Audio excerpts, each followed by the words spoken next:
వికారాబాద్ జిల్లా నవాబ్పేట మండలం గేటునవంపల్లి గ్రామంలో అరుంధ అనే వివాహిత తన కొడుకు రిత్విక్ ను బావిలో తోసేసి తాను ఆత్మహత్య చేసుకుంది. మేకలకు మేత వేద్దామని కూతురును కుమారుడిని పొలం వద్దకు తీసుకువెళ్లిన అరుంధ ముందు కూతురుని బావిలో తోయటానికి ప్రయత్నించింది. కూతురు ప్రజ్వల అమ్మ నన్ను బావిలో తోయకు అమ్మ అంటూ వేడుకోవటంతో తనను ఇంటికి పంపించి తరువాత కొడుకును బావిలో వేసి అరుంధ ఆత్మహత్య చేసుకుంది.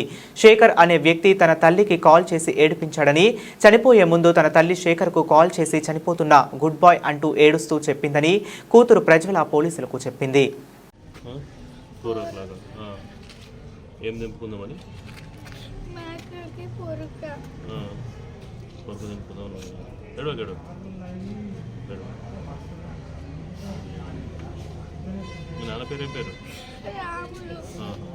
నిన్న స్కూల్ లేకుండా మరి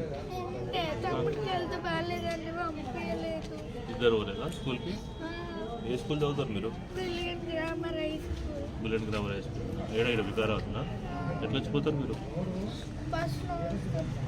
ఊర్లోకి వస్తుందా బస్సు?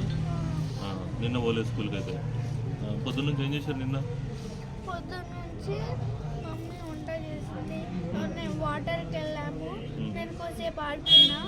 తర్వాత మమ్మీ స్నానం చేసుకుంది, డాడీ పండుకుండు తిని కొంచెంసేపు. తర్వాత డాడీ చేనుకి వెళ్ళిండు, నేను కానీ కొంచెంసేపు టీవీ పెట్టుకొని వండుకున్నా. మమ్మీ కానీ వండుకుంది. పండుకొని ఎవరో ఫోన్ చేస్తే బాగా ఏడ్చేసింది. ఏడ్చి అడిగి వెళ్ళింది మమ్మల్ని. ఎవరు ఫోన్ చేశారు? ఏమో తెలీదు. మీ మమ్మీ ఫోన్ ఏడుంది? మా మమ్మీ ఫోన్ ఎవరో తీసుకున్నారు. నా ఫోన్ ఏమి వచ్చింది అనేది ఏది ఫోన్?